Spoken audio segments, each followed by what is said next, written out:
Venga, venga, vamos a hablar un poquito de cyclocross.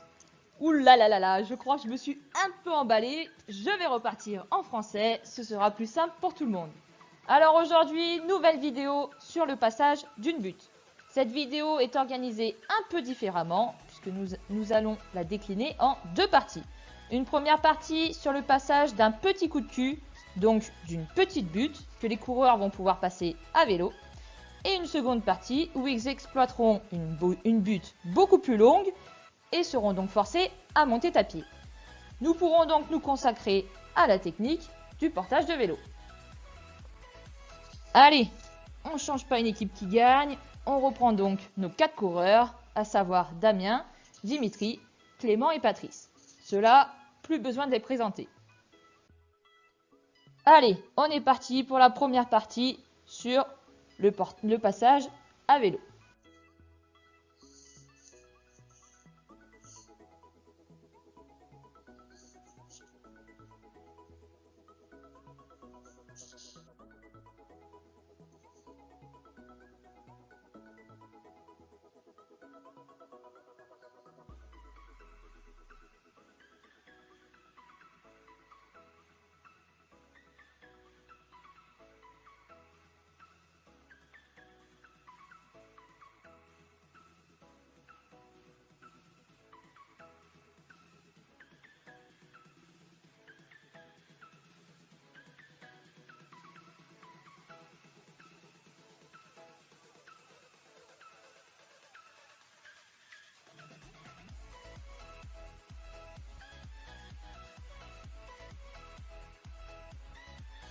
Trois éléments à mettre en lien pour comprendre et effectuer un bon passage.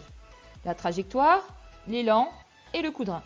Ces trois critères sont en osmose, car par exemple, si tu prends une mauvaise trajectoire, ta vitesse sera réduite et donc ton élan en sera négativement impacté.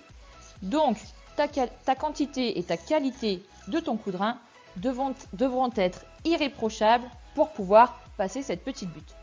Je vais vous expliquer ça en vidéo, vous allez voir, c'est très simple à comprendre. On commence par se concentrer sur deux critères, la trajectoire et l'élan. On voit Clément avec un faible élan qui va le pousser à prendre une trajectoire éloignée, mais ça passe. A l'inverse, on voit Damien et Dimitri arriver avec une vitesse beaucoup plus importante, ils gardent donc tout leur élan en prenant une trajectoire bien arrondie et finissent par passer la butte sans grande difficulté.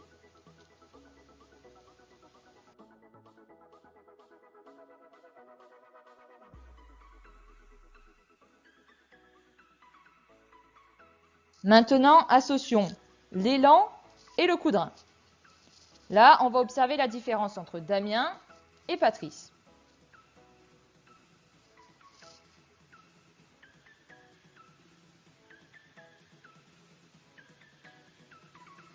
Donc d'un côté, on a Damien qui arrive à pleine vitesse, bon élan et qui donne un petit coup de rein bien explosif.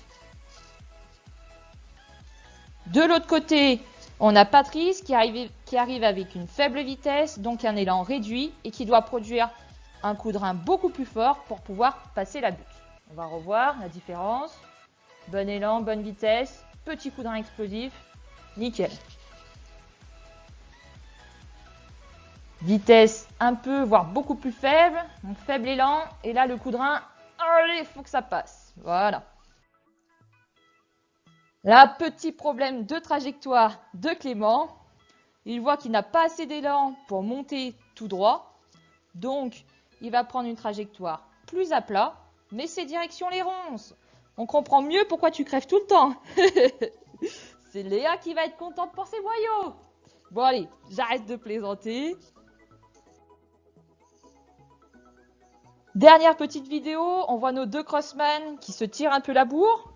On voit clairement que Damien, il veut pas se laisser doubler, donc il va prendre une trajectoire beaucoup plus serrée, donc un élan réduit, et il va devoir performer sur ses coups de rein pour pouvoir passer. Pareil pour Dimitri qui a été ralenti, donc là on voit qu'ils doivent performer sur leur coup de rein avec des mouvements bien explosifs du bassin. Voilà, pour pouvoir passer.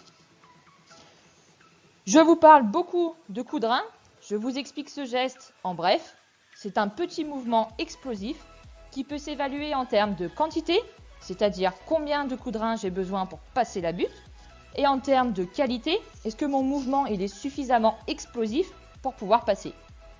En soi, le coup de rein, c'est le dernier mouvement qui va te permettre de passer ou non une petite butte comme celle-ci. Allez, je vous rappelle les 3 points clés pour passer une petite butte à vélo. Il s'agit donc de prendre une bonne trajectoire permettant de garder un bon élan et finir la butte en donnant un coup de rein nécessaire. Vous avez donc 3 points clés, donc 3 points à travailler. À vous donc de travailler vos qualités de trajectoire et d'élan, donc la façon dont vous allez prendre vos virages. Par exemple, choisissez un virage, une certaine trajectoire que vous allez prendre de plus en plus vite. Puis, vous ajoutez une petite butte et vous bossez votre explosivité. Cette dernière vous servira d'ailleurs sur beaucoup d'autres points, comme le départ que nous verrons prochainement. Allez, passons à une butte un peu, voire beaucoup plus longue. Allez, allez, ça passe pas. Au suivant, au fil des tours et donc de la fatigue, ce sera de pire en pire pour pouvoir passer une butte comme celle-ci. Nous allons donc nous intéresser au geste qu'effectue Dimitri, à savoir le portage de vélo.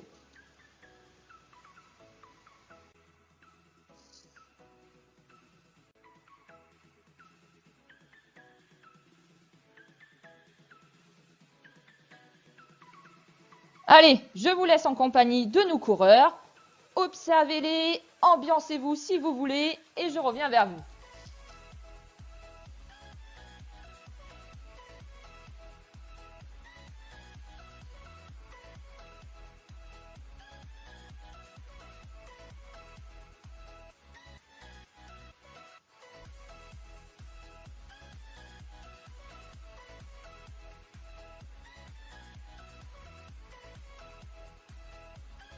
Regardez-moi ce smile!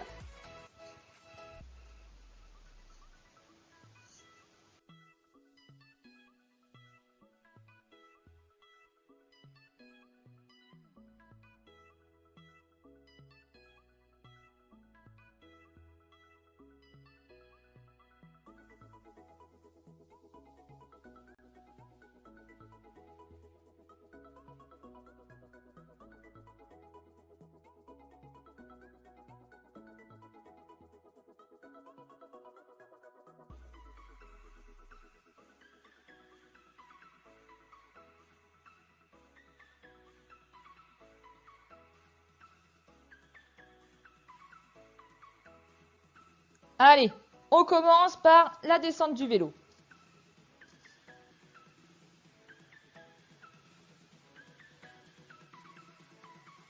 La gestuelle de tes jambes, elle est identique à celle vue lors du passage de planche.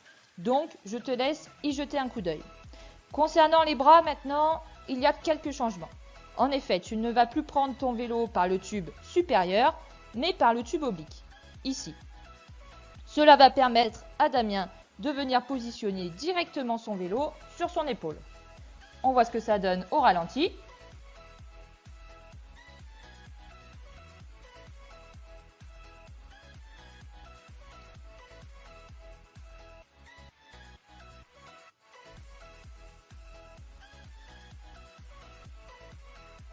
Allez, une fois que tu es descendu et que tu as attrapé ton vélo, on va voir quelle position il doit avoir sur ton dos. Ici, Dimitri a son vélo calé. Il ne bougera pas, ça c'est sûr. Je vais vous expliquer pourquoi. Il a son vélo posé sur son épaule. Son bras droit qui entoure le tube oblique et donc qui le tient serré contre lui. Sa main droite qui tient son cintre et son bras gauche qui est libre. Ce dernier est très important car il va te servir pour t'équilibrer et pour te propulser.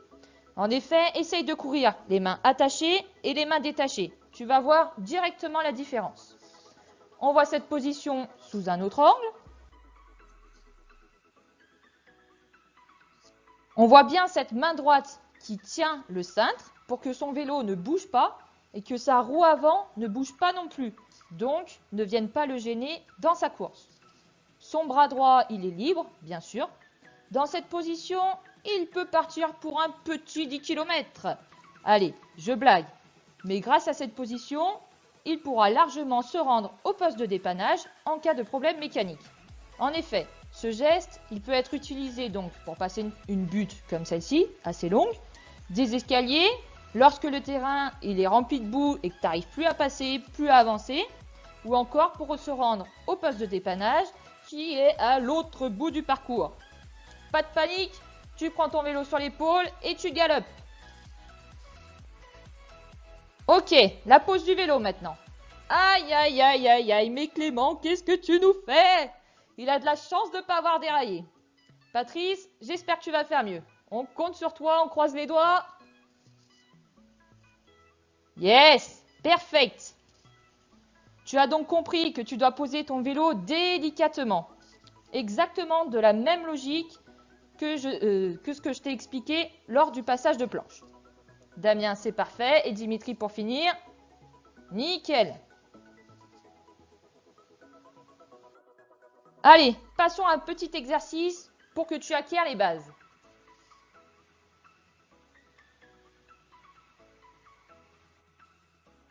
Là, c'est à toi de te centrer sur tes points faibles. Normalement, la descente du vélo, tu l'as acquise lors du passage de planche. Là, il n'y a qu'un détail qui change, c'est la position de ta main droite. Donc, tu te concentres sur celle-ci. Ensuite, la position de ton vélo sur le dos, avec ton vélo sur l'épaule, ton bras droit sous le tube oblique, ta main droite qui tient ton cintre. Et à ce moment-là, quand ton vélo est calé, qui ne bouge pas, tu peux lâcher ta main gauche et t'aider de celle-ci pour te propulser davantage. Là, on voit Dimitri qui court sur quelques mètres, mais essaye de courir beaucoup plus longtemps. Par exemple, là on était au barrage, il aurait pu faire carrément un tour de barrage avec le vélo sur le dos. D'accord? Enfin, dernier travail, donc tu poses délicatement ton vélo pour pouvoir éviter le saut de chaîne et tu remontes en sautant sur lui, bien sûr. N'oublie pas de relancer sur quelques mètres, d'accord? Pense à le faire systématiquement pour que ça devienne un automatisme.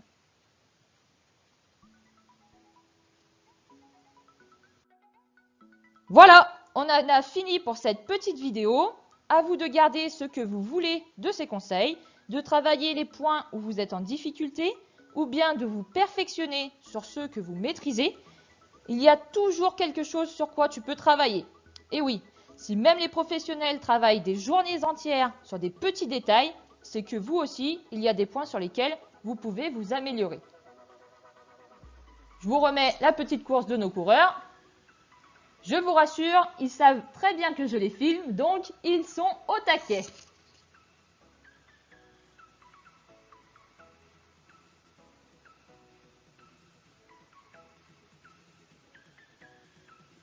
Allez Clément, donne tout, t'es filmé.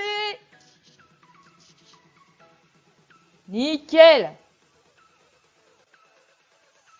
Allez, je vous laisse vous abonner pour plus de vidéos.